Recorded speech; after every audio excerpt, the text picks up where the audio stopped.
Social institution समाज में काम करते हैं, ये हमें कंट्रोल करते हैं, हमारे बिहेवियर्स को, हमारे रिएक्शंस को, हमारे आइडियाज, वैल्यूज, इन सभी को कहीं ना कहीं कंट्रोल करते हैं, हमारी नीड्स को फुलफिल करते हैं।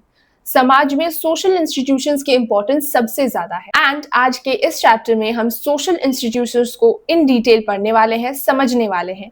हम साथ में ये भी पढ़ेंगे कि कैसे डिफरेंट डिफरेंट सोशल इंस्टीट्यूशंस में चेंजेस आए समय के साथ साथ, और क्या ऐसी चीजें हैं जो अभी तक कंटिन्यू चलती आ रही। जय हिंद everyone, this is Savi and आप सभी की सवी दी या फिर सवी मैम।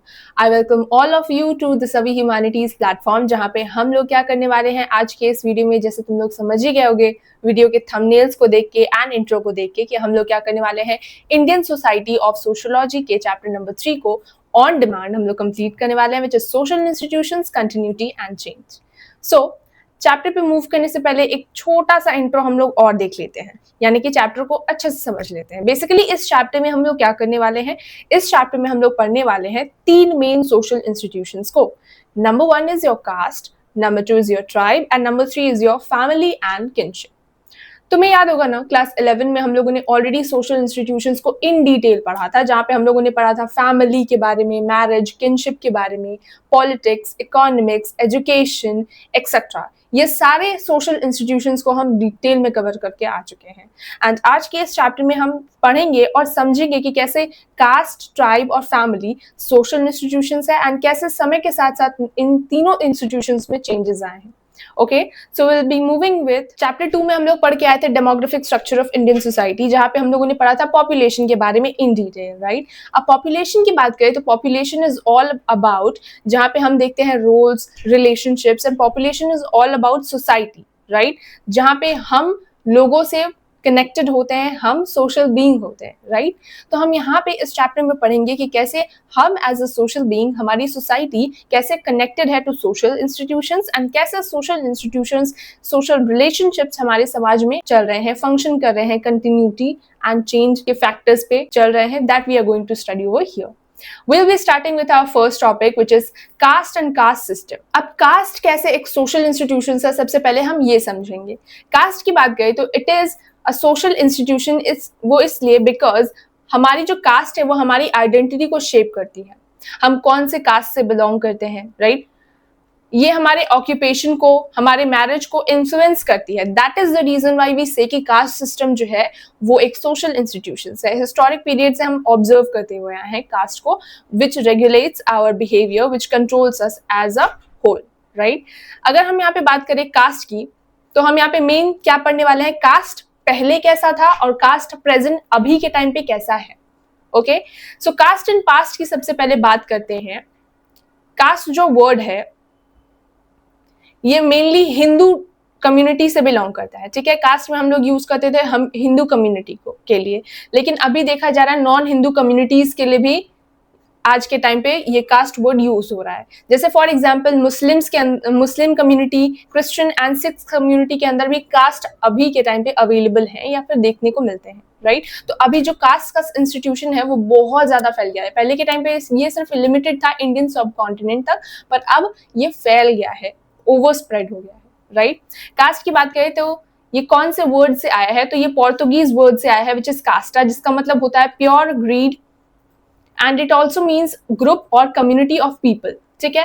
कास्ट की बात करें तो कास्ट पहले के टाइम पे 2 टर्म्स को डिनोट किया जाता था। पहले के टाइम पे हम लोग बोलते थे कास्ट मतलब वर्णा, वर्णा में क्या होता था, ब्राह्मण, क्षत्रिय, वैश्य, शूद्र, राइट।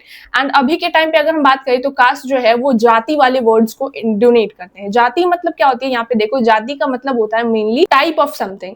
लाइक फॉर एग्जांपल अगर मैं बात करूं मुस्लिम्स की, तो मुस्लिम्स के अंदर बहुत सारे और कैटेगरीज आती है, बहुत सारी जातियां आती हैं। पर एग्जाम्पल के लिए समझ सकते हैं, मुस्लिम्स के अंदर एक होता है सिया सुन्नी, राइट। और भी बहुत सारे डिस्टिंक्शंस होते हैं, जैसे हिंदू के अंदर भी बहुत सारे डिस्टिंक्शंस होते हैं। हिंदूज के अंदर ब्राह्मण्स आते हैं, ब्राह्मण्स के अंदर भी बहुत सारी कैटेगरीज होती हैं, तो उसे हम जाति कहते हैं, राइट। सो यहाँ पे यही सारी चीजें लिखी हुई हैं। वर्णा एंड जाति के बीच में डिफरेंसेस अगर हम समझने की कोशिश करें, जो यहाँ पे तुम्हें एक्सप्लेन किया जा रहा है, तो यहाँ पे यही बताया जा रहा है कि वर्णा जो है वो पहले के टाइम पे हम लोग यूज किया करते थे। वर्णा का मतलब होता था कि पूरा इंडिया जो है वो कैटेगराइज था 4 पार्ट्स में, 4 डिविजन्स में, which was Brahmans, Vaishyas, Shudras and Kshatriyas. So in चारों फोल्ड्स में डिवाइडेड था, एंड ये जो चारों फोल्ड्स थे वो फिक्स्ड थे, स्ट्रिक्ट थे। वेराज जाति की बात करें अगर हम, तो जाति जो है वो रीजनल और लोकल डिविजन्स हैं। ओके यहाँ पे हम लोग देखते हैं कि लैटर टाइम्स में डेवलप हुआ है जाति का टर्म। ये ग्रुप्स एंड डिफरेंट रैंक्स, लोगों को ग्रुप्स एंड डिफरेंट रैंक्स में डिवाइड करता है डिपेंडिंग ऑन एरिया वाइज जाति का जो टर्म है वो यूज किया जाता है। वेराज वर्णाज में क्या होता है ना कि फिक्स्ड है, कि मतलब तुम्हारे 4 के 4 ही फिक्स्ड ग्रुप्स होंगे, ठीक है, फिक्स्ड ग्रुप्स होंगे। वेराज जाति में हम लोग नहीं जानते, थाउजेंड्स ऑफ जातीज होती हैं, ठीक है, वी कैन नॉट प्रेडिक्ट कि इसमें कितने सारे जातियां आते होंगे, ठीक है, सब जातीज हैं, सब जब जातीज हैं, like that we can say. Okay next हम बात करें कास्ट के बारे में इन पास्ट। तो अगर हम स्टार्टिंग से बात करें कि कास्ट का वर्ड कहाँ से आया, कहाँ से शुरुआत हुई, तो यहाँ पे बताया हुआ है, वही सारी चीजें बताई हुई हैं कि लेट वैदिक पीरियड में ये सारी जो चीजें ना वो यहाँ पे मैंने शॉर्ट में एक्सप्लेन कर रखा है, तुम लोग रीड आउट कर सकते हो। ओके तो यहाँ पे बताया क्या जा रहा है कि लेट वैदिक पीरियड में हम लोगों ने देखा था 1900 से 900 से 500 बीसी में हम लोगों ने देखा था कि कास्ट सिस्टम जो है उसको रियली वर्णा सिस्टम की तरह डिनोट किया जाता था। मतलब कास्ट इज इक्वल्स टू वर्णा पहले के टाइम पे, वैदिक पीरियड में, लेटर वैदिक पीरियड में। ओके लेकिन और उस टाइम के जो कास्ट सिस्टम था वो बहुत ज्यादा रिजिड नहीं था, ठीक है। It was not determined by birth, यानी कि तुम काम से डिनोट करते हो। फॉर एग्जाम्पल अगर मेरा कास्ट वही होगा जो मैं काम कर रही हूँ, मेरा ऑक्यूपेशन डिसाइड करेगा, right. It was not because of birth, initially it was there, ठीक है। तो पहले के टाइम पे इन शॉर्ट में बोलूँ तो पहले के टाइम पे क्या होता था ना कि मेरा ऑक्यूपेशन, मतलब अभी मैं टीचिंग कर रही हूँ तो मेरे काम जो है वो बताएगा कि मैं कौन से वर्णा से हूँ या कौन से कास्ट से हूँ। फॉर एग्जाम्पल इधर मैं ब्राह्मण कास्ट से बिलोंग करती हूँ क्योंकि मेरा ऑक्यूपेशन पढ़ाना है, राइट। अगर मैं लड़ाई करती या फिर मैं आर्मी में जाती तो that means I am from Kshatriya. So मेरा काम डिसाइड करेगा कि from which Varna I belong to, right? So that is the thing which previously it was and it was not rigid कि तुम्हें मानना ही पड़ेगा। ओके चेंजेस कब आए? चेंजेस है पोस्ट वैदिक पीरियड से, जब ये जो इंस्टीट्यूशन है ऑफ कास्ट वो रिजिड हो गया। साथ ही में हम लोगों ने देखा कि बहुत सारे स्ट्रिक्टनेस आ गई यहाँ पे, यानी कि बर्थ के बेसिस पे डिनोट कर दिया गया था। देन रिजिडिटी आ गई थी, राइट। तुम इस कास्ट के हो तो तुम इस कास्ट से मैरिज नहीं कर सकते। सो दिस काइंड ऑफ रूल्स जो है स्ट्रिक्ट तरीके के वो यहाँ पे आ गए थे। कब? हम लोग देख रहे हैं it is in the post वैदिक पीरियड। यहाँ पे कुछ लीडर्स का नाम दिया हुआ है, जैसे एक है अयंकली, इनको तुम रीड आउट कर सकते हो, इट इज नथिंग डिफिकल्ट। अयंकली के बारे में बताया हुआ है कि ये केरला के एक लीडर थे जिन्होंने फाइट किया for the lower caste and Dalit peoples के राइट्स के लिए। इन्होंने बहुत सारे एफर्ट्स किए ताकि दलित्स को अपना फ्रीडम मिल सके to talk on public roads, and Dalits को स्कूल ज्वाइन कराने के लिए बहुत हार्ड वर्क किया इन्होंने, ठीक है। देन आते हैं हमारे कास्ट के कुछ फीचर्स जो कि अगेन वेरी इंपॉर्टेंट है एंड हम लोगों ने लास्ट अपने क्लास 11th में भी पढ़ते हुए आए हैं, राइट। सो कास्ट जो है, चलो जल्दी से कवर कर लेते हैं इन शॉर्ट। सो कास्ट की बात करें तो कास्ट जो है वो डिटरमाइंड है बाय बर्थ, यानी कि एस्क्राइब होता है। एस्क्राइब मतलब कि हम चूज नहीं कर सकते कि हमें कौन से कास्ट में जन्म लेना है, और ना ही हम इसे चेंज कर सकते हैं। Number 2 is endogamous. एंडोगेमस मतलब मैरिज जो है वो रिस्ट्रिक्टेड है in the members of the group, यानी कि हमें अपने कास्ट के बाहर किसी और से शादी नहीं कर सकती, तो that is caste is endogamous. Next क्या बता रहा है, कास्ट जो है, कास्ट मेंबरशिप में rules of food and food sharing बता दिया जाता है, यानी कि मैं किससे फूड शेयर कर सकती हूँ, किससे खाना ले सकती हूँ। इससे रिलेटेड बहुत सारे रूल्स एंड रेगुलेशंस हैं जो हमें कास्ट में बता दिए जाते हैं। नेक्स्ट है हमारा, नेक्स्ट कास्ट जो है वो हायरार्कियल होता है, यानी कि प्रॉपर फिक्स्ड हायरार्की होती है। एक प्रॉपर, हम लोगों ने पिरामिड पढ़ा था, राइट, अगर तुम्हें याद है तो। इसमें पहले आते हैं ब्राह्मण्स, उसके बाद आते हैं क्षत्रिय, उसके बाद वैश्य एंड देन लास्ट में शूद्रास। तो यहाँ पे फिक्स्ड हायरार्की है, कोई भी ऊपर नीचे नहीं जा सकता, तो दैट इज योर कास्ट जो है वो हायरार्कियल है। नेक्स्ट आता है हमारा कास्ट जो है, उसमें सब डिविजन्स होते हैं, सब कास्ट होते हैं, that is also one of the segmental thing which we सी।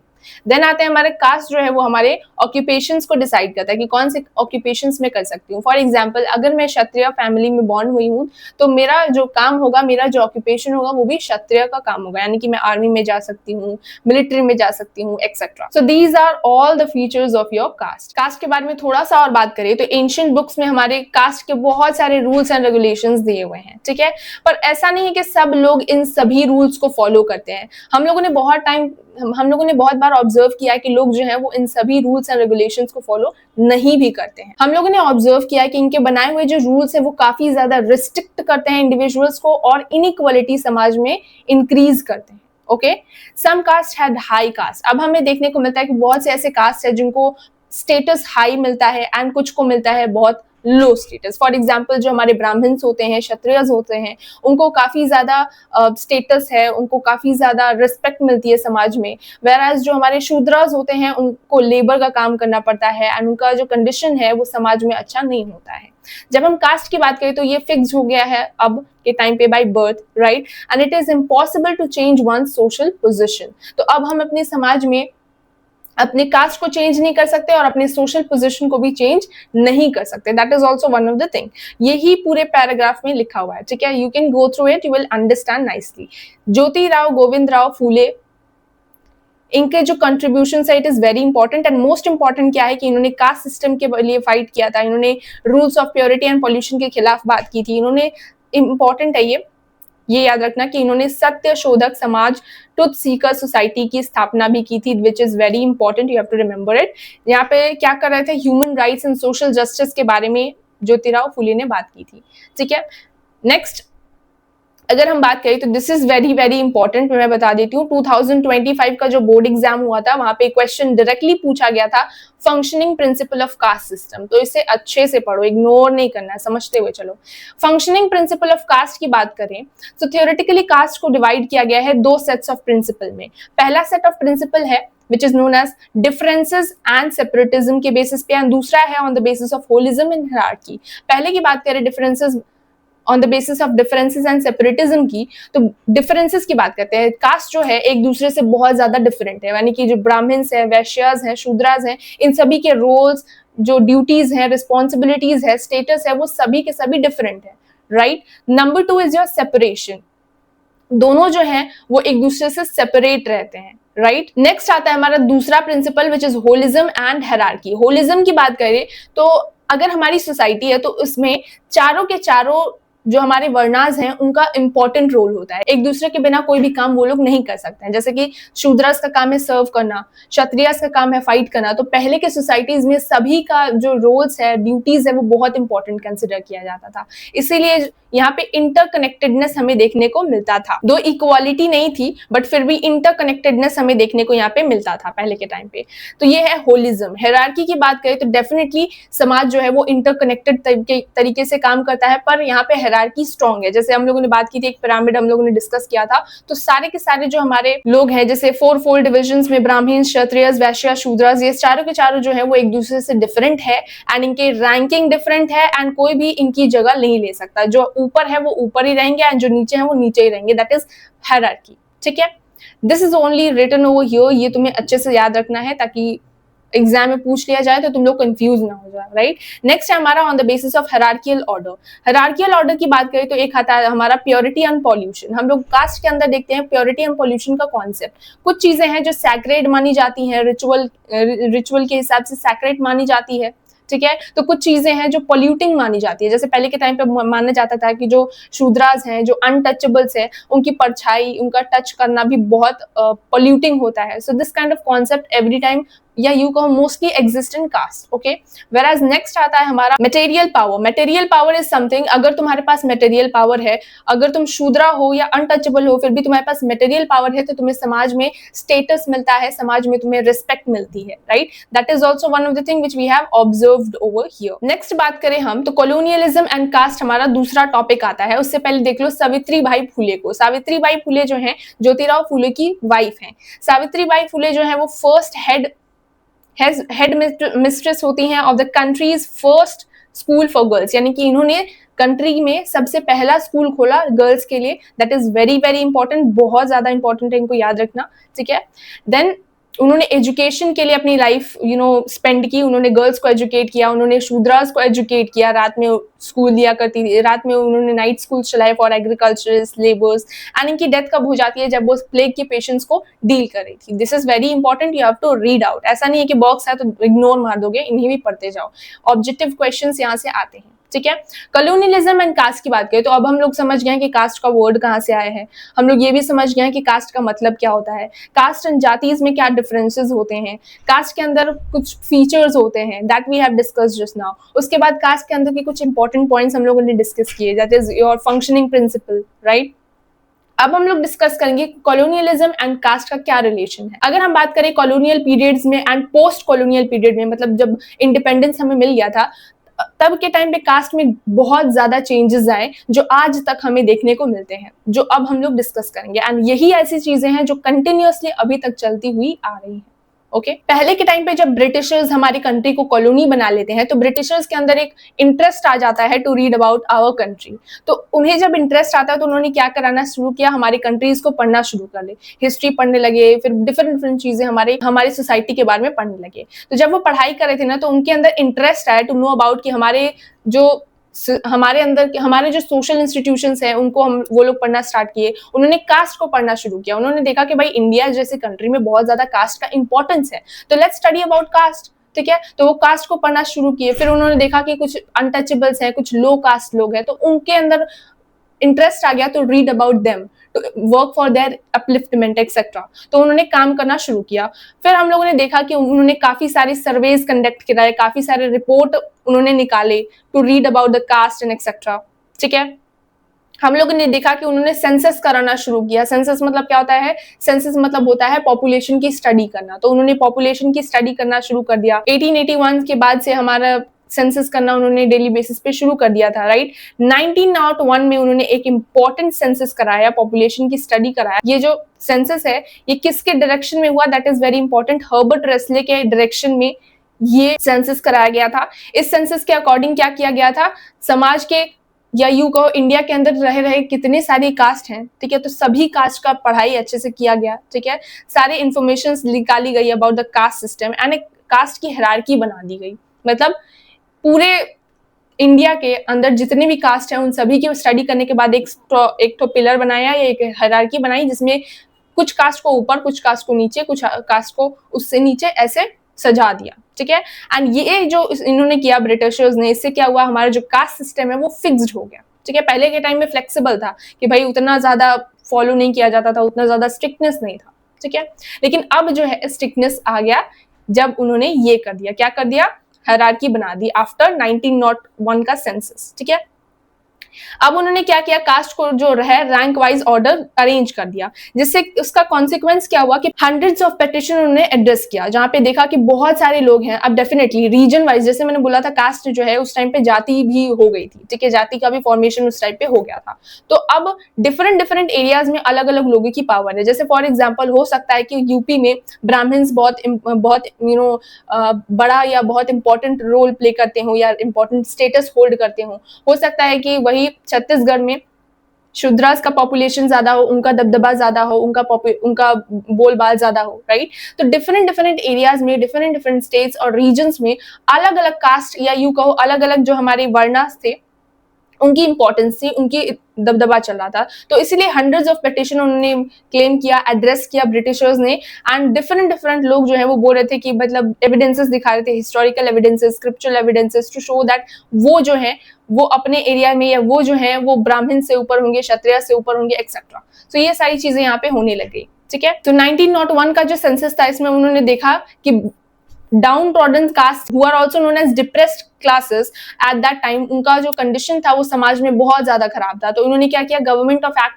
1935 को पास किया, which is again important. So government of India act 1935 के अंदर उन्होंने रिकॉग्नाइज किया लोअर कास्ट लोगों को। Lower caste were termed as schedule caste and schedule tribes के नाम से उन्हें रिकॉग्नाइज किया गया। जो ट्राइब्स थे उन्हें रिकॉग्नाइज किया, जो लोअर कास्ट थे, जो अनटचेबल्स थे, उन्हें रिकॉग्नाइज किया गया अंडर दिस एक्ट। अंडरस्टूड? तो इसीलिए यहाँ पे बहुत से स्कॉलर्स का कहना है कि जो कॉलोनियलिज्म है उसने हमारे समाज के स्ट्रक्चर में चेंजेस लाए। स्ट्रक्चर में कैसे चेंज लाए? हमारे कास्ट सिस्टम को बदल दिया, राइट। पहले के टाइम पे तो भाई हमारा स्ट्रक्चर ऐसा था कि तुम्हारा ऑक्यूपेशन बताएगा कि तुम कौन से कास्ट से बिलोंग करते हो।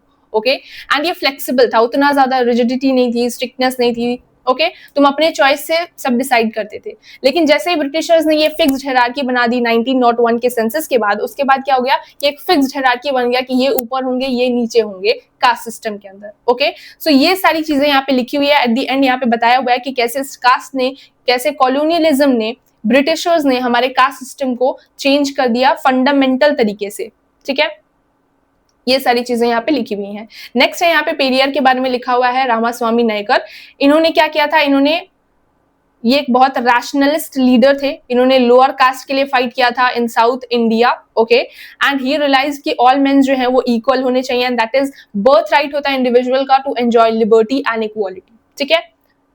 नेक्स्ट है हमारा कास्ट इन प्रेजेंट टाइम। हम लोगों ने डिस्कस कर लिया कि कास्ट जो है कॉलोनियल टाइम्स में क्या क्या चेंजेस आए। अब हम लोग पढ़ेंगे कि प्रेजेंट टाइम्स में क्या चेंजेस देखने को मिला। जैसे इंडिपेंडेंस हमें मिल गया अब, तो अब हमें क्या देखने को मिला, जैसे कास्ट में क्या चीजें हैं। तो जैसे हमें इंडिपेंडेंस मिला तो हमारे दिमाग में यही सवाल है कि भाई कास्ट को कैसे ऑर्गेनाइज किया जाए। जब इंडिपेंडेंस मूवमेंट चल रहा था तो हम लोगों ने देखा कि कास्ट जो है डिफरेंट डिफरेंट कास्ट जो है, अनटचेबल, लोअर कास्ट, सारे के सारे कास्ट एकजुट हो गए थे, मास तरीके से मोबिलाइजेशन हुआ था of all caste to fight for the independence of our country, ठीक है। लेकिन देन आफ्टर हम लोगों ने देखा कि हमारा जो गवर्नमेंट है, जैसे हमें इंडिपेंडेंस मिल गया तो अब हमारे दिमाग में यही सवाल था कि कास्ट को कैसे ऑर्गेनाइज करें। मतलब डिप्रेस्ड कास्ट थे, शेड्यूल कास्ट थे, शेड्यूल ट्राइब्स थे, तो अब दिमाग में सवाल था कि रिजर्वेशन की पॉलिसी ब्रिटिशर्स ने इंट्रोड्यूस की है, तो क्या वो कंटिन्यू करेंगे हम लोग, इंडिया के फ्यूचर का क्या होगा, हम लोग क्या करने वाले हैं, आगे की क्या प्लान्स एंड पॉलिसीज रहने वाली है, एक्सेट्रा। तो अगर हम बात करें पहले के टाइम पे, तो डिप्रेस्ड क्लासेस जो थी हमारी, या यू कहो अनटचेबल कास्ट जो हमारी थी, तो नेशनलिस्ट मूवमेंट में डिफरेंट डिफरेंट लोग जो हैं, चाहे वो लोअर कास्ट के लोग हों या चाहे वो रिफॉर्मर्स फ्रॉम अपर कास्ट, दोनों ने एकजुट होकर फाइट किया था for the rights of the untouchables, for the rights of the schedule caste and schedule tribes, ठीक है। जैसे हमारे बहुत सारे लीडर्स के बारे में हम लोगों ने डिस्कस किया, अभी भी हम लोग डिस्कस करते हुए हैं, अयंकली, श्री नारायण गुरु, then Periyar, we have discussed about him, then Ambedkar जिनको हम भूल नहीं सकते, राइट, महात्मा गांधी। तो इन सभी का बहुत इंपॉर्टेंट रोल हुआ था to fight for the untouchability, specially, right. Anti untouchability programmes के बारे में लोगों ने बात की। कांग्रेस का मेन एजेंडा था कि भाई जैसे हमें इंडिपेंडेंस मिलेगी तो हम अनटचेबिलिटी को अबॉलिश करेंगे, राइट। तो ये सारी चीजें हमें यहाँ पे देखने को मिलती है। महात्मा गांधी ने कैसे लोअर कास्ट को हरिजन्स का नाम दिया, राइट, ये सारी चीजें हम लोगों ने ऑलरेडी पढ़ रखी है। अब हम बात करें कास्ट इन पोस्ट इंडिपेंडेंस इंडिया की, तो हम लोगों ने देखा कि जैसे ही हमें इंडिपेंडेंस मिलता है तो हम अपने कॉन्स्टिट्यूशन को बनाते हैं। कॉन्स्टिट्यूशन को बनाने के बाद हम लोगों ने देखा कि कॉन्स्टिट्यूशन के अंदर इक्वालिटी का प्रिंसिपल, हमारे कौन से आर्टिकल में इक्वालिटी का प्रिंसिपल है, you have to write in the comment section, okay, first homework of yours. तो हम लोगों ने देखा कि कॉन्स्टिट्यूशन के हिसाब से हम सबको इक्वल नजर से देखते थे, right, on the basis of caste and class and gender, हम लोग कोई भी डिस्टिंक्शन नहीं करेंगे between any individuals. Then reservation की पॉलिसी आ गई, फिर जो हमारी अनटचेबिलिटी है उसे अबॉलिश कर दिया गया था, that is one of the thing which we observed. Then first thing वो हमारी ये थी, रिजर्वेशन की पॉलिसी यहाँ पे हम लोगों ने देखी for schedule caste and schedule tribes, right. Second thing जो हम लोगों को देखने को मिला is modern industries. Modern industries में जो जॉब्स मिलने लगी थी, वो जॉब्स जो हैं वो उसमें कास्ट रूल्स नहीं थे, मतलब तुम कोई भी कास्ट के हो तुम्हें जॉब नौकरी मिल जाएगी, ऐसा नहीं कि डिस्टिंक्शन किया जाएगा तुम्हारे लिए। तीसरा है हमारा अर्बनाइजेशन। अर्बनाइजेशन में क्या हुआ कि लोग जो है अपॉर्चुनिटीज के लिए टाउन्स एंड सिटीज पे मूव करने लगे, राइट, तो उनकी लाइफस्टाइल्स वहां से चेंज होने लगी। जब हम लोग शहर में जाते हैं तो वहां पे लोग जो है वो लिबरल आइडियाज होल्ड करते हैं, इंडिविजुअलिज्म पे भरोसा करते हैं, राइट, तो वो फोकस नहीं करते कि कास्ट क्या है, क्लास क्या है, रिलीजन क्या है। हम लोग जब स्कूल जाते हैं तो हम लोग ये नहीं देखते कि हमारे क्लासमेट्स का कौन सा क्या कास्ट, किसका क्या कास्ट है, किसका क्या रिलीजन है, हम उतना फोकस नहीं कर रहे होते हैं, राइट। हम इंडिविजुअलिज्म पे फोकस करते हैं, फ्रीडम, इक्वालिटी, हमारा जो आइडिया है वो ब्रॉड हो जाता है, राइट। सो ये सारी चीजें हम लोगों ने ऑब्जर्व करना शुरू की। इंडिपेंडेंस के बाद से हम देख रहे हैं कि भाई गवर्नमेंट जो है वो different different acts and policies ला रही है टू रिमूव दिस कास्ट या फिर to work upon this caste system, right. फिर भी ऐसे बहुत सारे एरियाज थे जहाँ पे कास्ट का विजिबिलिटी था। फॉर एग्जाम्पल जो इंडस्ट्रियल जॉब्स थे वहां पे हम लोगों को देखने को मिला कि बॉस लोग जो होते हैं वो अपने मिडिल मैन को कहते हैं कि भाई तुम कुछ और वर्कर्स को ले आओ, तो वो वर्कर्स को लेने चाहते हैं तो वो लोग क्या ऑब्जर्व करते हैं कि भाई जो वर्कर हो वो हमारे ही रिलीजन का हो, हमारे ही कास्ट का हो, जिससे क्या हो उसका दबदबा रहे, उसके बोलबाल रहे, उसकी पावर रहे, right. So for that purpose वो अपने कास्ट या अपने रिलीजन के इंसान को रखना पसंद करता है। तो कास्ट की इंपॉर्टेंस या कास्ट का जो विजिबिलिटी है वो अभी भी कहीं ना कहीं देखने को हमें मिलता है। पहला तो हमें देखने को मिलता है इन सम एरियाज और सम स्टेट्स, एंड एक हमारी इंपॉर्टेंट जगह है जहाँ पे अभी भी कास्ट का रोल होता है, दैट इज योर मैरिज। जब हम शादियों के बारे में बात करें तो शादी जो है मेनली ऐसी ही होती है जहाँ पे हम एंडोगैमी देखते हैं, मतलब अपने कास्ट के अंदर अभी भी बहुत से ऐसे लोग हैं जो शादी करना प्रेफर करते हैं, तो that is also one of the thing. दूसरा है अभी हम लोग देख रहे हैं कि धीरे धीरे पॉलिटिक्स जो है वो ऐसी होती जा रही है जहाँ पे हम देख रहे हैं कि जो लोग हैं वो पॉलिटिक्स में पॉलिटिक्स में कास्ट का इस्तेमाल कर रहे हैं, राइट। कास्ट जो है वो पहले से ही हमारे सोसाइटी में थी, लेकिन कभी भी हम लोगों ने ऐसे ऑब्जर्व नहीं किया था कि डिफरेंट डिफरेंट कास्ट के लिए डिफरेंट डिफरेंट पार्टीज जो है वो दावा करे या फिर वोट बैंक यहाँ पे पॉलिटिक्स यूज करे, राइट। लेकिन अभी के टाइम पे हमें देखने को मिलता है कि डिफरेंट डिफरेंट कास्ट, जैसे स्केड्यूल्ड कास्ट, स्केड्यूल्ड ट्राइब्स या दलित्स, उनके लिए अलग अलग पार्टीज या पॉलिटिकल पार्टीज इमर्ज हो रही है, उनके राइट्स के लिए फाइट कर रही है। सो यहाँ पे हमें क्या देखने को मिल रहा है, हमें देखने को मिल रहा है कास्ट वाइज डिस्टिंक्शंस देखने को मिल रहे हैं in the politics of India, right. हम लोगों ने काफी पार्टीज के बारे में पढ़ा है, जैसे एक बहुजन समाज पार्टी थी, ठीक है। तो बहुजन समाज पार्टी जो है ये कांसी राम के द्वारा फाउंड की गई थी। इस पार्टी के अंदर हम लोगों ने क्या देखा था, बहुजन्स के लिए यानी कि दलित्स के लिए, डाउन टोडन पीपल के लिए फाइट किया जा रहा था। तो ऐसे बहुत सारे पार्टीज जो है, पॉलिटिकल पार्टीज इमर्ज हो रहे हैं for the different interest of different caste, right. So ये एक हमें देखने को मिल रहा है in the emerging modern times, right. Next हम बात करें तो यहाँ पे कुछ और भी लीडर्स है जिसे मैंने यहाँ पे मिस कर दिया। ये है हमारे नारायण गुरु। इनकी बात करें तो ये केरला से हैं एंड इन्होंने ब्रदरहुड के बारे में बात की थी, for all and fought for ill effects of the caste system. जो भी हमारे कास्ट सिस्टम में इल इफेक्ट्स थे, इल चीजें या बुरी चीजें थी, उसके अगेंस्ट में उन्होंने फाइट किया। देन हम लोगों ने देखा सोशल रिवॉल्यूशन इन्होंने किया। इनके वर्ड्स थे कि एक कास्ट होना चाहिए, एक रिलीजन होनी चाहिए, एक भगवान होना चाहिए हर किसी के लिए, right. Here is your first homework which is you को अब second homework, right. So MCQs number 1 है तुम्हारा the main difference between varna and jati. तुम्हें बताना है कि main difference between varna and jati क्या है। नंबर 1, वर्ना जो है it is based on religion, it is based on region and jati on religion. Number 2, varna जो है वो लोकल होता है एंड जाति जो है वो पैन इंडियन होता है। थर्ड है वर्ना जो है वो एंशिएंट है एंड फिक्स्ड है, जाति जो है वो रीजनल है एंड मोर फ्लेक्सिबल है। एंड डी क्या ऑप्शन है, डी ऑप्शन बोल रहा है कि बोथ आर सेम, यानी कि वर्ना और जाति दोनों सेम होती है। वीडियो को पॉज करके तुम्हें कमेंट सेक्शन में बताना है कि इसका राइट आंसर क्या होगा एंड जिसका आंसर राइट होगा मैं उसे हार्ट दे दूंगी, ठीक है। One more thing I would like to say कि इसका जो नोट्स है इस चैप्टर का वो तुम्हें मिल जाएगा टेलीग्राम चैनल पे। ऑल्सो तुम व्हाट्सएप चैनल को भी जरूर से ज्वाइन करो to get the latest updates and information about the channel, ठीक है। नेक्स्ट हम बात करें, यहाँ पे एमएन श्रीनिवास है। एमएन श्रीनिवास के बारे में हम लोगों ने क्लास 11 में भी इन डिटेल पढ़ाई की थी, राइट। सो मैं एक और बार पढ़ के तुम्हें नहीं बताऊंगी, सब चीजें हम लोगों ने ऑलरेडी पढ़ ली थी, ओके। यहाँ पे छोटी सी बात यहाँ पे उनके बारे में लिखी हुई है। क्या छोटी सी बात है कि सोशोलॉजिस्ट और सोशल एंथ्रोपोलॉजिस्ट जो हैं वो समय समय पे समाज के अंदर चेंजेस को ऑब्जर्व करते हैं, different different terms and concept देते रहते हैं। तो एमएन श्रीनिवास की बात करी तो उन्होंने भी टर्म्स दिया था विच इज संस्कृताइजेशन का कॉन्सेप्ट उन्होंने दिया था। संस्कृताइजेशन क्या होता है मैम?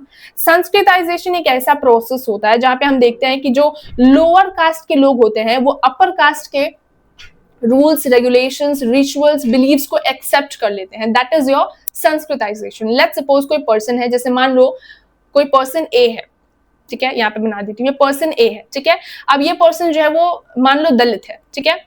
अब ये पर्सन क्या करता है, बी पर्सन को कॉपी कर लेता है। बी पर्सन जो है वो लेट्स सपोज अपर कास्ट का ब्राह्मण है, ठीक है। तो अब ये क्या करेगा, ब्राह्मण्स के डिफरेंट डिफरेंट रूल्स होते हैं, जैसे वेजिटेरियनिज्म, मैरिज कैसी होती है, एंडोगैमी होती है, राइट। फिर डाउरी का एक सिस्टम होता है, राइट। फिर और भी बहुत सारे रूल्स एंड रेगुलेशंस होते हैं। तो ये सारी चीजें जो है ये पर्सन ए कॉपी कर लेता है, कॉपी पेस्ट करता है। बी जैसे जैसे करता है, जो जो काम करता है ए उसे वैसे ही कॉपी कर लेता है। तो ये हमें देखने को मिलता है in sanskritisation. I hope this is clear to everyone. बहुत आसान है, बस यहाँ पे ऐसे ही लिख दिया गया है, बहुत भारी भारी वर्ड्स है जिससे तुम कंफ्यूज हो जाओ, but I hope it is clear to everyone. Next है तुम्हारा डोमिनेंट कास्ट, जिसमें अलग ही कंफ्यूजन होता है, बता देती हूँ। सो इसे भी आराम से समझते हैं, ठीक है। चलो मैं एक थोड़ा सा पिरामिड ड्रॉ कर लेती हूँ, ठीक है। एक पिरामिड अच्छा खासा है, राइट। सो ट्राइंगल ही बोलो। अब इसे हम 3 ऐसे करेंगे, ठीक है। अब यहाँ पे है एक तुम्हारा पीजेंट, पी मतलब होगा तुम्हारा पीजेंट या पीजेंट मैंने लिख दिया। नेक्स्ट होगा तुम्हारा क्या बोलते हैं, इंटरमीडियरी कास्ट, ठीक है। एंड ये होगा तुम्हारा एब्सेंटी लैंडलॉर्ड, जिसे हम कहेंगे अपर कास्ट का मेंबर, ये यू है, ठीक है, अपर कास्ट। अब इसमें हम क्या देखने को मिल रहा है, एक जमीन होती है, ठीक है। पहले के टाइम पे जमीन हुआ करती थी, जमींदारी सिस्टम हुआ करता था, ये तुम्हें बेसिक्स पता है। तो अब क्या था ना कि जमीन पहले हुआ करती थी, ठीक है, जमीन थोड़ी सी अच्छी हो गई। तो जमीन पहले के टाइम पे हुआ करती थी। अब जमीन में क्या होता था ना कि पीजेंट्स काम करते थे, इतना हमें पता है। पीजेंट्स के ऊपर होते थे इंटरमीडियरी कास्ट, जो कि रेगुलेशन किया करते थे कि पीजेंट्स, कौन से पीजेंट कैसे काम कर रहा है, किस तरीके से काम कर रहा है, प्लानिंग प्लॉटिंग सब सारा काम करता था इंटरमीडियरी कास्ट का जो पर्सन था।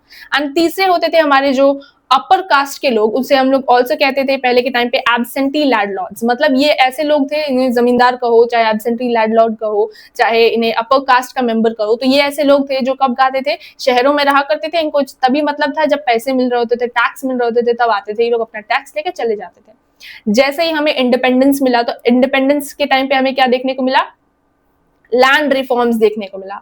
लैंड रिफॉर्म्स जब किया गया तो क्या किया गया, जो हमारे जो अपर कास्ट के मेंबर थे, एब्सेंटी लैंडलॉर्ड से उनसे जमीन ले ली गई, लेके किससे दे दी गई, इंटरमीडिएट कास्ट को दे दी गई। ठीक है, तो एब्सेंटी लैंडलॉर्ड को हटा दिया गया, ये हटा दिया गया।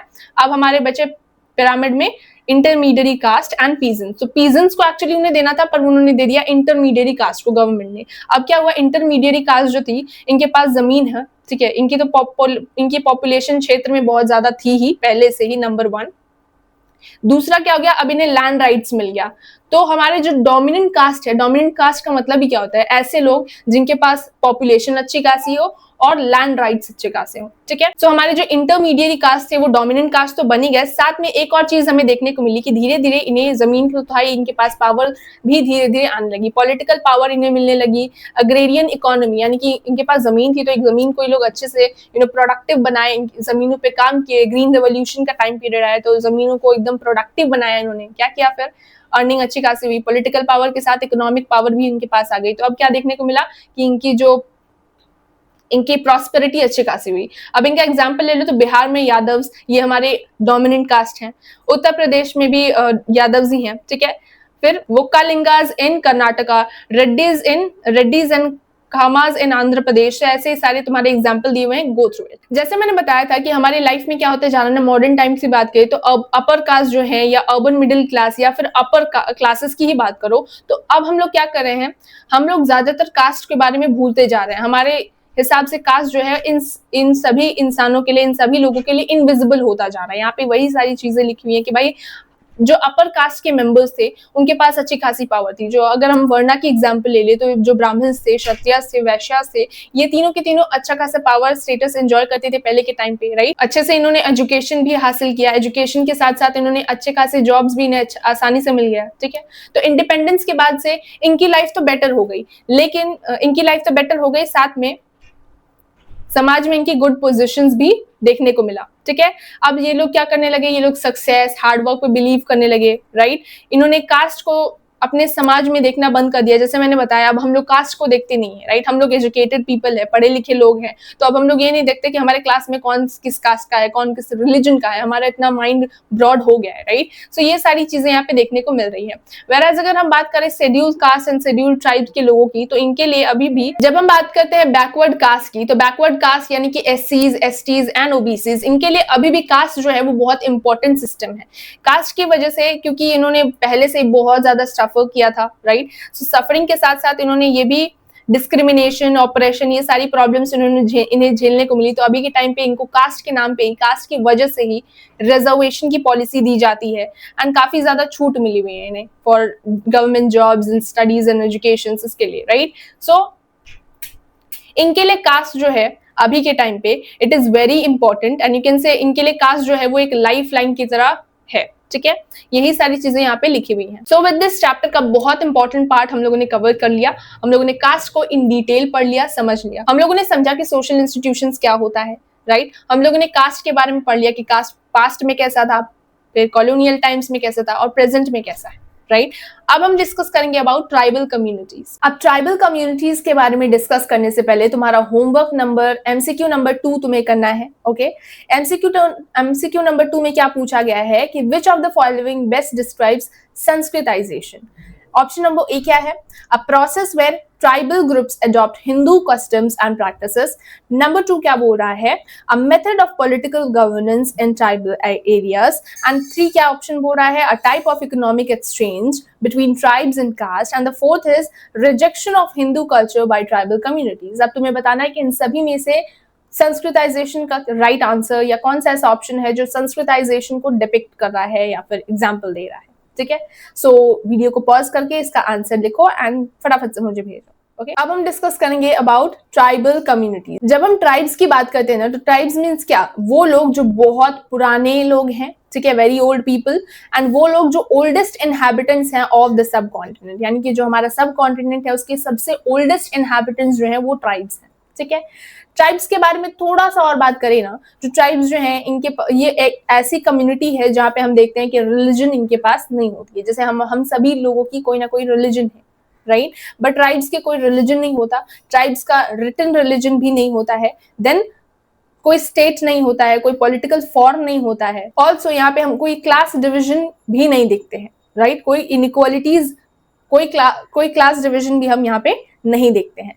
जब हम बात करते हैं सोसाइटीज, ट्राइबल सोसाइटीज की, तो ट्राइबल सोसाइटीज को क्लासिफाई किया गया है दो भागों में। एक होता है हमारा परमानेंट ट्रेट्स एंड एक होता है हमारा अक्वायर्ड ट्रेट्स। ठीक है, सो सबसे पहले हम लोग परमानेंट ट्रेट्स की बात करेंगे। परमानेंट ट्रेट्स की बात करें तो इसका मतलब वो ट्रेट्स जो हमारे परमानेंट रहने वाले हैं। फॉर एग्जाम्पल हमारा परमानेंट क्या रहने वाला है, हमारी लैंग्वेज परमानेंट रहती है हमेशा, हमारा रीजन जहाँ से हम बिलोंग करते हैं, हमारे फिजिकल ट्रेट्स जैसे कि हमारा जो चेहरा है हम देखने में कैसे हैं, राइट, देन हमारी इकोलॉजी जहां से हम बिलोंग करते हैं, जिस जगह पे हम रहते हैं, राइट। तो हम परमानेंट ट्रेट्स को इन डिटेल में डिस्कस करते हैं। सबसे पहले तो अबाउट 85% ऑफ जो ट्राइबल पॉपुलेशन है वो मिडिल इंडिया में रहती है। ठीक है, 15% से 11% की ट्राइबल कम्युनिटी जो है वो हमारी नॉर्थ ईस्टर्न स्टेट्स में रहती है। सिर्फ 3% ऐसी पॉपुलेशन है जो रेस्ट ऑफ द इंडिया में कॉन्स्टिट्यूट करती है। Majority of the tribal community जो है, या ट्राइबल कम्युनिटी की हाइयर कॉन्सेंट्रेशन जो है वो हमें नॉर्थ ईस्टर्न स्टेट्स में देखने को मिलता है। जब हम इकोलॉजिकल हैबिटेट की बात करते हैं तो ट्राइबल्स जो है वो कैसे ज्योग्राफिकल रीजन से आते हैं, तो जनरली वो हिली एरिया से, फॉरेस्ट एरिया से, रूरल एंड प्लेन से, अर्बन इंडस्ट्रियल एरिया से बिलोंग करते हैं। जब हम बात करते हैं दूसरे नंबर की, फर्स्ट तो हमारा बात किया हम लोगों ने पॉपुलेशन के बारे में, राइट। नेक्स्ट हम बात करते हैं अबाउट द लैंग्वेज, कौन से हमारे जो ट्राइबल्स होते हैं उनके परमानेंट या कौन से ऐसे लैंग्वेज है जो वो यूज करते हैं। तो पहला लैंग्वेज है हमारा इंडो आर्यन एंड द्रविडियन, जिसको बहुत कम परसेंटेज ऑफ पीपल, यानी कि हमारी इंडो आर्यन लैंग्वेज जो है वो 1% ऑफ द ट्राइबल्स बात करते हैं इस लैंग्वेज में। 3% of the tribal community Dravidian language में बात करती है। ऑस्ट्रिक एंड टिबेटो बर्मन की बात करें so over 80% of the population जो है वो इन दोनों लैंग्वेज को यूज करती है। ठीक है, नेक्स्ट बात करें on the basis of physical traits या फिजिकल रेशियल टर्म्स, तो ट्राइबल्स को क्लासिफाई किया गया है as Negrito, Australoid, Mongoloid, Dravidian and Aryan categories में। जब हम बात करते हैं on the basis of size, which is the third one, then we see that हमारे जो इंडिया में बिगेस्ट ट्राइब्स हैं वो है गोंड्स, भील्स, संथाल्स, ओनियंस, मिनान्स, बोडोज, मुंडाज एक्सेट्रा। देन हमारे सेंसस ऑफ 2011 के रिपोर्ट के हिसाब से यहाँ पे बताया गया है कि हमारे इंडिया की पॉपुलेशन में 104 मिलियन ट्राइबल पर्सन्स रहा करते हैं। ठीक है, ये हमारी थी परमानेंट ट्रेट्स। अब हम बात करेंगे अक्वायर्ड ट्रेट्स के बारे में। अक्वायर्ड मतलब नाम से समझ में आ रहा है कोई ऐसी चीज जो हमें मिली है, कैसे मिली है, मेहनत करके, राइट। सो दिस इज, इसके अंदर हम पढ़ने वाले हैं दो चीजें। नंबर 1 है हमारा mode of livelihood and number 2 है हमारा एक्सटेंट इन मतलब एसिमिलेशन एज अ होल। ठीक है, सो मोड ऑफ लाइवलीहुड की बात करें तो it is dependent on us, मतलब ट्राइबल्स के हाथ में है कि वो कौन से जॉब करना चाहते हैं। कुछ ट्राइबल्स हैं जो क्या करते हैं, हंटिंग गैदरिंग करते हैं, तो कुछ जो है वो फिशरमैन हैं, कुछ जो है वो शिफ्टिंग कल्टिवेटर्स हैं, तो कुछ पीजेंट्स हैं, तो कुछ प्लांटेशन वर्कर्स हैं, कुछ इंडस्ट्रियल वर्कर्स हैं। सो इट इज हमारे ट्राइब्स का चॉइस होता है कि वो डिसाइड करते हैं कि वो कौन सा काम करना चाहते हैं, कौन से अपने मीन्स ऑफ लाइवलीहुड को वो खुद चूज करते हैं। तो that is the thing which is over here. Second है हमारा extent of incorporation in Hindu society, मतलब एसिमिलेशन की बात हो रही है। समय के साथ साथ हम लोग देख रहे हैं कि ट्राइब्स जो है वो डिफरेंट ऑक्यूपेशंस को चूज कर रहे हैं। साथ में हम ये भी देख रहे हैं कि एसिमिलेशन भी कर रहे हैं, यानी कि अब हमें देखने को मिल रहा है कि ट्राइब्स जो है वो मेन सोसाइटी में घुल मिल रहे हैं, राइट। इंडियन या यू कहो हिंदू सोसाइटी में एज अ होल एसिमिलेट कर रहे हैं। तो दो पर्सपेक्टिव है यहाँ पे। पहला पॉइंट ऑफ व्यू है ट्राइबल्स का, ट्राइबल्स क्या सोचते हैं हमारे बारे में, या यू कहो हिंदू सोसाइटी के बारे में। तो ऐसे बहुत से ट्राइब्स हैं जो पॉजिटिव आइडियाज होल्ड करते हैं फॉर हिंदू सोसाइटी, तो कुछ ऐसे भी ट्राइब्स हैं जो negative attitudes and ideas hold करते हैं फॉर द हिंदू सोसाइटी। साथ में अगर हम हिंदू सोसाइटी के पॉइंट ऑफ व्यू की बात करें तो उनका क्या सोचना है ट्राइबल्स के बारे में, तो कुछ हिंदू सोसाइटी जो है वो बोलती है कि ट्राइब्स जो है वो अपर कास्ट से हैं, अच्छे खासे मतलब पॉपुलेशन है उनकी, राइट, हाई स्टेटस है इनकी। वेराज कभी कभार हिंदू सोसाइटीज में कुछ ऐसे भी लोग होते हैं जो बोलते हैं कि ट्राइब्स जो है वो नीचे जात के लोग हैं, लोअर कास्ट के लोग हैं। तो ऐसा भी हमें पॉइंट ऑफ व्यू, दोनों काइंड ऑफ डुअल पर्सपेक्टिव हमें देखने को मिलता है बोथ ऑफ द पर्सपेक्टिव्स में। नेक्स्ट बात करें tribe the career of a concept. तो यहाँ पे क्या बताया हुआ है, 1960s के आसपास से हम लोगों ने देखा कि बहुत सारे ऐसे स्कॉलर्स हैं जो डिबेट करते हैं कि कास्ट जो हमारे ट्राइबल्स हैं, क्या ये हिंदू कास्ट या पीजेंट कास्ट के मेंबर्स हैं या फिर टोटली ये न्यू है। तो ये सारे डिस्कशंस एंड डिबेट्स यहाँ पे स्टार्ट होते हैं। हम लोगों ने देखा कि ट्राइब कास्ट डिस्टिंक्शंस के बारे में बात होने लग जाता है, जहां पे ये निकल के आता है कि भाई जो हमारे ट्राइब्स एंड कास्ट के डिस्टिंक्शंस है ये बेस्ड होते हैं ऑन कल्चरल डिफरेंसेस। यानी कि जो हमारे हिंदू सोसाइटी है इसमें हमें देखने को मिलता है कि प्योरिटी पोल्यूशन वाली आइडियाज होल्ड करते हैं हम लोग, राइट। हायरार्कियल इंटीग्रेशन होता है। वेराज अगर हम ट्राइब्स की बात करें तो ट्राइब्स जो है वो हमसे बहुत अलग हैं। कैसे अलग हैं? ट्राइब्स के अंदर हम लोग देखते हैं सोसाइटी जो है वो इगैलिटेरियन सोसाइटी है, मतलब इक्वालिटी का आइडिया सब होल्ड करके रखता है। Whereas kinship based modes of social organisation, मतलब रिश्तेदार जो है, रिश्तेदारी यहाँ पे बहुत चलती है। एंड ऑल्सो हम लोग यहाँ पे देखते हैं सोशल ऑर्गेनाइजेशंस का फॉर्मेशन होता है। No religion and as a whole हम लोग बोल सकते हैं कि दोनों जो है वो एक दूसरे से बहुत ज्यादा अलग हैं, राइट। 1970s में कुछ ऐसे स्कॉलर्स हैं जो बताते हैं कि common ways of identifying the tribes is incorrect. For example हम लोग ये नहीं कर सकते कि कास्ट जो ट्राइब्स हैं वो सिर्फ हंटिंग गैदरिंग करते हैं। हम लोगों ने ऐसे भी देखा है कि नॉन ट्राइबल लोग जो है वो भी हंटिंग गैदरिंग करते रहते हैं टाइम टू टाइम जब उनके पास कोई ऑप्शन अवेलेबल नहीं होता है। एज वेल एज हम लोग देखते हैं कि ट्राइब्स जो है वो सिर्फ फार्मिंग ही नहीं करते हैं, बट जब जरूरत पड़ती है तो वो बास्केट मेकिंग या फिर ऑयल प्रेसिंग का भी काम करती हैं, राइट। सो ऐसे बेसिक तरीके से हम ये नहीं बोल सकते कि ट्राइब्स जो है वो ऐसे ही हैं एंड नॉर्मल लोग जो है वो ऐसे ही हैं, मतलब इस तरीके से हम डिस्टिंक्शन नहीं कर सकते। यहाँ पे यही सारी चीजें बताई हुई हैं, नथिंग सो मच इंपॉर्टेंट, ठीक है, बेसिक नॉलेज के लिए चीजें बताई हुई हैं।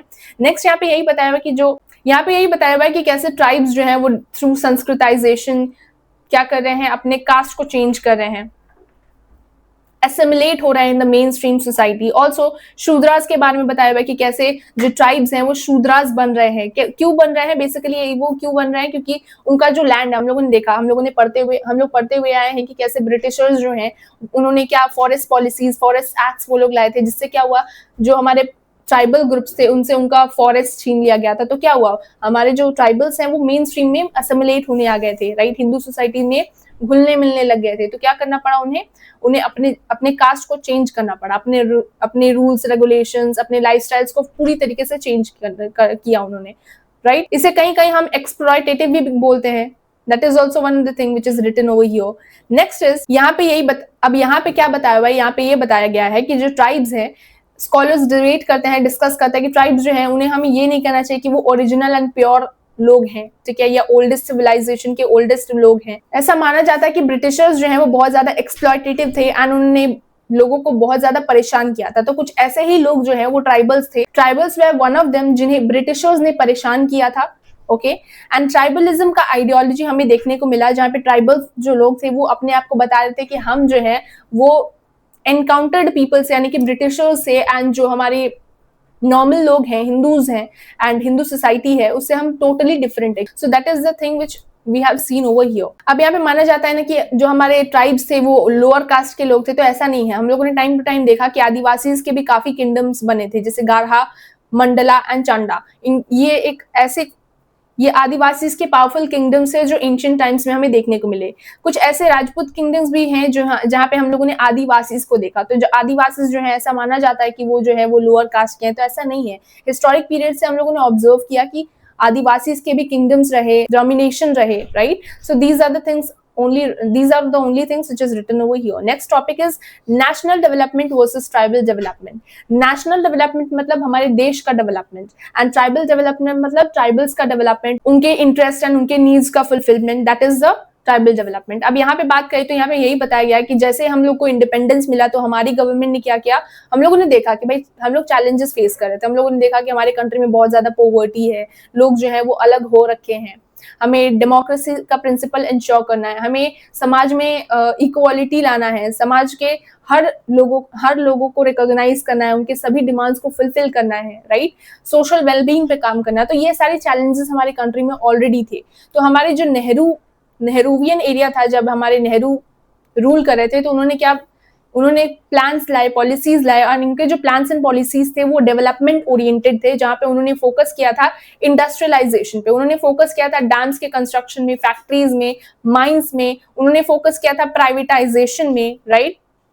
सो ये सारी चीजें हमें देखने को मिली, जिससे क्या हुआ, ट्राइबल्स का इंटरेस्ट जो है उनको आहत हुआ। कैसे हुआ कि जो हमारे ट्राइबल्स थे उन्हें मिनरल रिच एरियाज यानी कि फॉरेस्ट में वो लोग रहा करते थे, एंड फॉरेस्ट में ही डैम्स, फैक्ट्रीज, ये सारी चीजें डेवलप होने लगी। तो अब हमारे जो ट्राइबल्स थे उन्हें कुछ रकम दे दिए जाते थे एंड उन्हें डिस्प्लेस करा दिया जाता था, माइग्रेट करा दिया जाता था उनके जंगल से, जो कि उनका एंशिएंट टाइम से रहने का ठिकाना था, राइट। कुछ ऐसे भी लोग थे जिन्होंने प्रॉपरली कंपनसेट नहीं किया था टू द ट्राइबल्स। तो ये सारी एक्सप्लॉयटेशंस हमें देखने को मिला with the tribal people, right.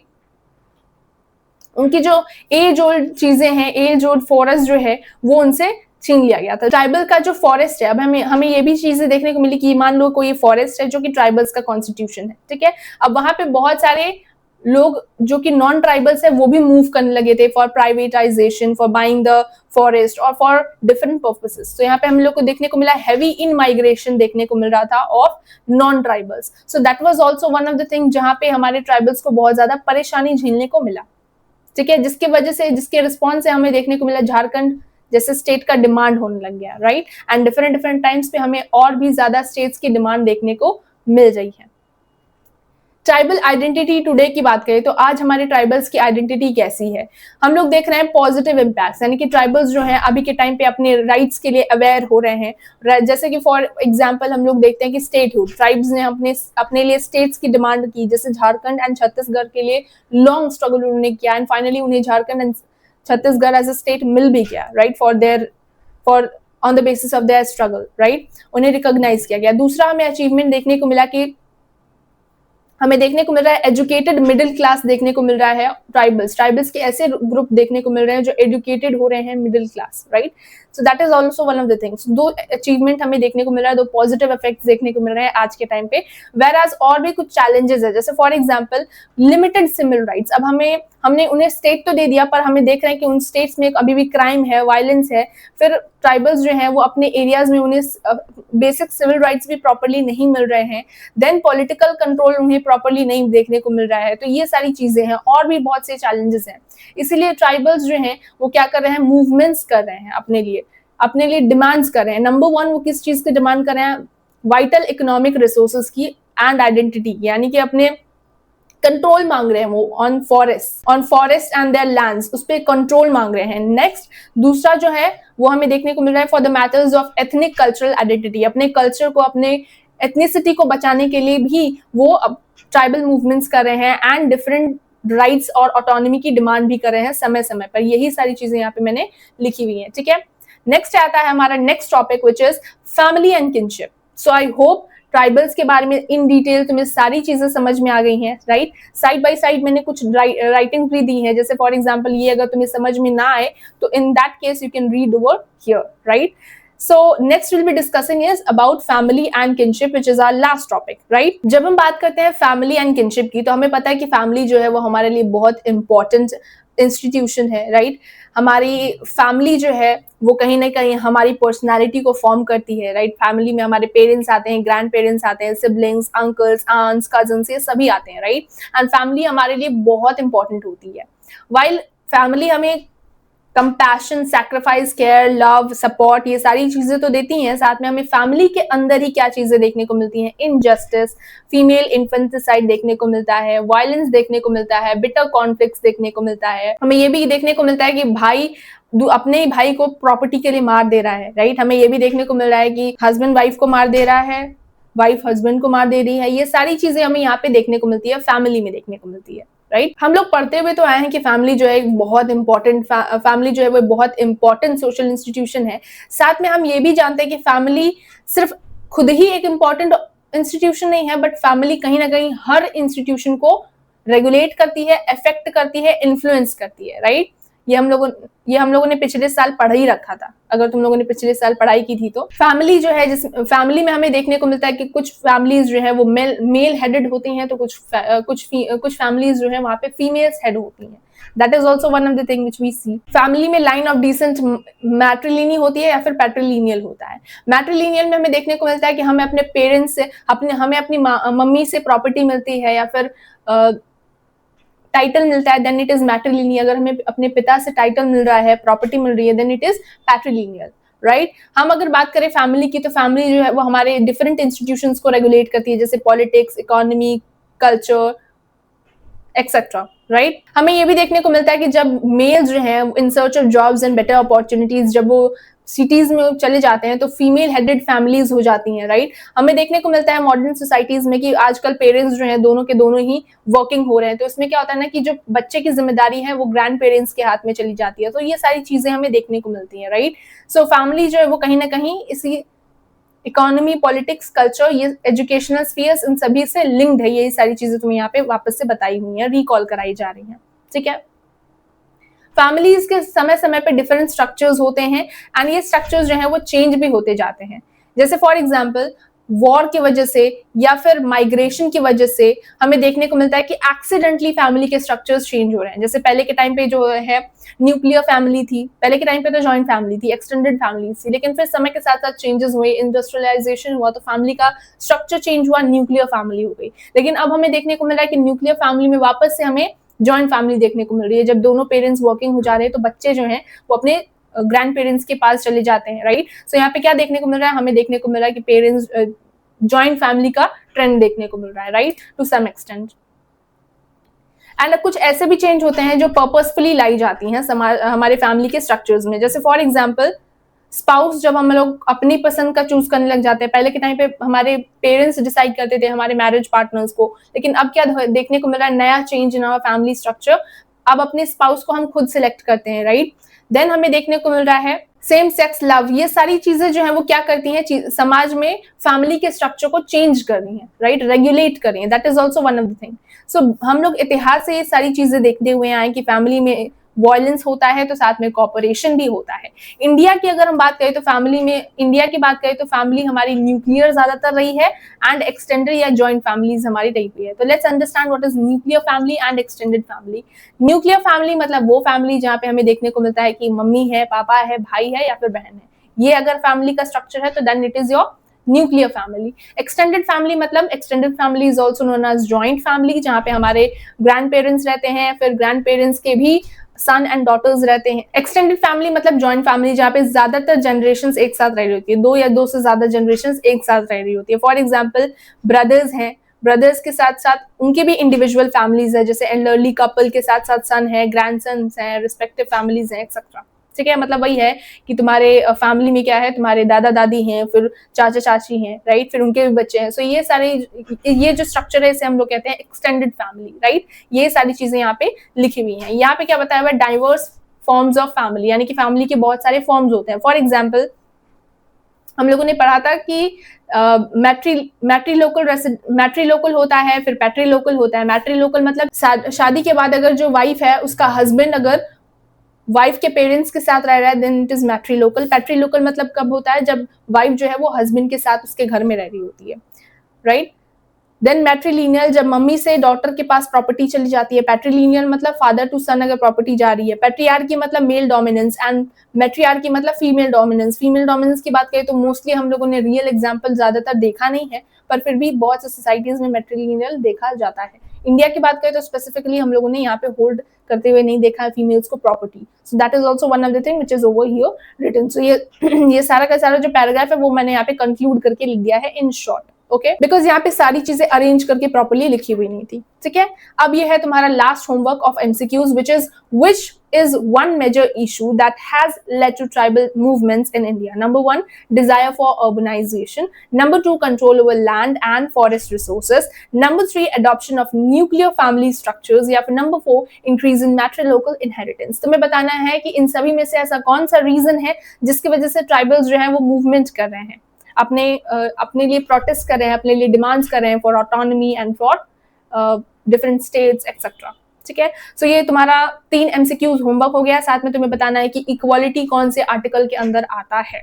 This is your homework and with this we are going to end our session of today. I hope ये पूरा का पूरा चैप्टर तुम्हें अच्छे से समझ में आ गया, कोई भी डाउट नहीं रह गया। बहुत आराम से हम लोगों ने बात करते करते सब कुछ समझ लिया, राइट। ऐसा लगा नहीं कि कुछ पढ़ाई कर रहे थे हम लोग, है ना। तो कॉमेंट सेक्शन में ये भी जरूर लिखना कि मैम चैप्टर फुल्ली क्लियर हो गया, सब कुछ समझ में आ गया है। ओके, सो टिल देन अपना ध्यान रखना, मिलेंगे नेक्स्ट वीडियो में नेक्स्ट चैप्टर के साथ। Okay, bye.